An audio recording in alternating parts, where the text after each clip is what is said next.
The president sat down yesterday with Maria Bartiromo and gave the final direct response to his action after telling the nation that we were going to take out the airfield, some of the the fighter jets that bombed that Syrian village.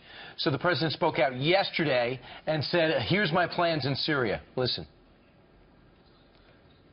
We're not going into Syria, but when I see people using horrible, horrible chemical weapons, which they agreed not to use under the Obama administration, but they violated it. They said they got rid of them. Hey, look, what I did should have been done by the Obama administration a long time before I did it. And you would have had a much better, I think Syria would be a lot better off right now than it has been. I will tell you that when I looked at the pictures on any show or any newspaper, but especially when you see them on television, Putin is backing a person that's truly an evil person.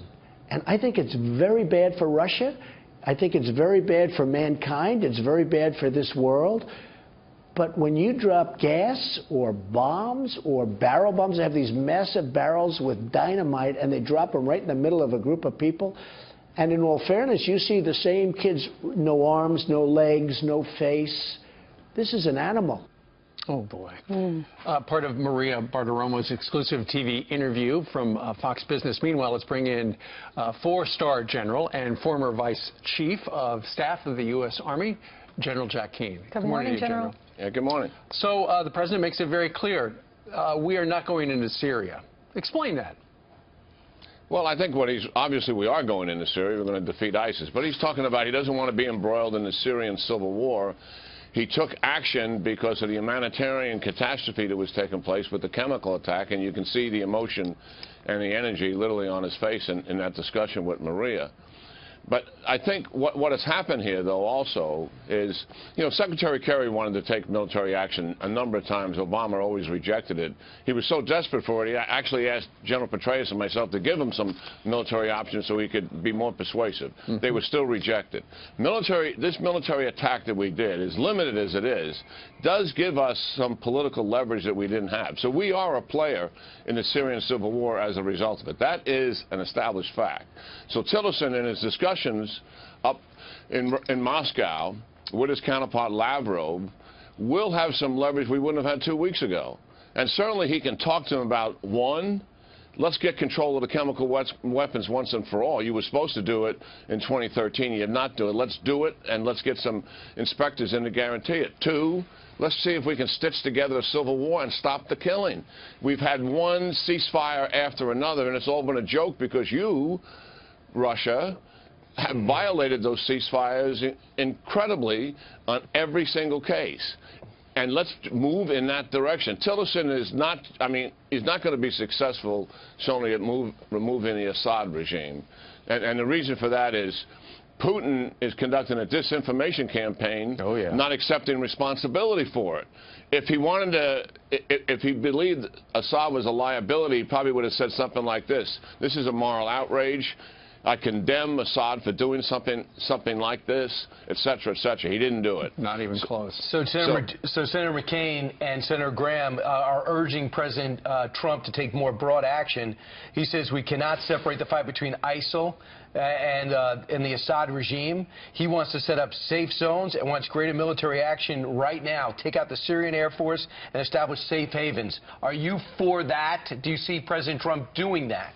I think the administration is referring to it as zones of stabilization, same as safe zones. You just don't like the name.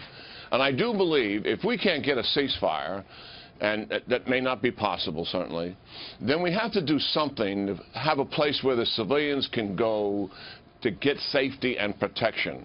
If we want to call them zones of stabilization, fine.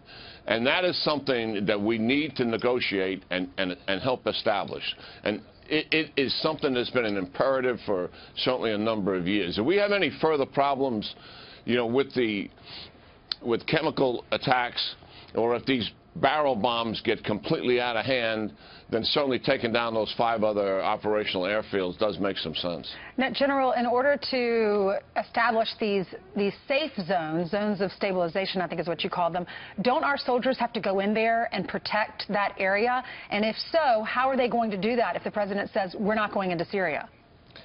Well, you can, first of all, I would not put Americans in there. You can, if we want to put people on the ground, you put an international force in there made up of many of the countries in the region, certainly, who have been willing to contribute, by the way, for a long time, but the Obama administration has always pushed back on them. You can also tuck these safe zones up near the border where we can protect them from Patriot missiles from Turkey and also from Jordan, and just be pretty smart about how you do these things. So there's a way to do it. It's not easy. Nothing in Syria is easy. There's no simple solutions in Syria. But I do believe that in moving in the right direction, you can have a better outcome than just sitting on our hands with what we've been doing for the last 7 years. Sure, but I'm just wondering, besides, if they use another chemical attack, I get it, we're probably going to hit back. But don't you think within 2 weeks we need some type of strategy? We know that General Mattis has it. We know that Chairman Dunford can come up with it. So don't you think if we're going to take this momentum as a country, now everyone's got our attention, is patting us on the back, we come up with a plan? Well, first of all, we have to accept the reality. The Assad regime and the Alawite regime infrastructure is not going anyplace. Russia came in there and solidified their staying in power because the opposition force in 2015 was encouraging on them, and they were pushing them. That's over. They've retaken Aleppo. The Alawite regime is what Russia wants. If Assad becomes a liability, they'll switch out the leader, and we'll get another leader, hopefully a better one than Assad. But that's not going to happen. There's no opposition force that can overthrow the regime. And we're certainly not going to bring U.S. ground forces in there to try to overthrow the regime and participate in the civil war to that degree.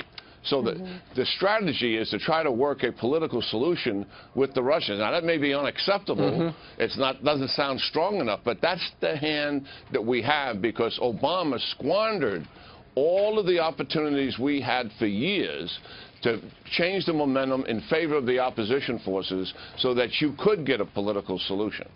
And our hands are somewhat tied, and we just have to be honest about it. Surely. All right.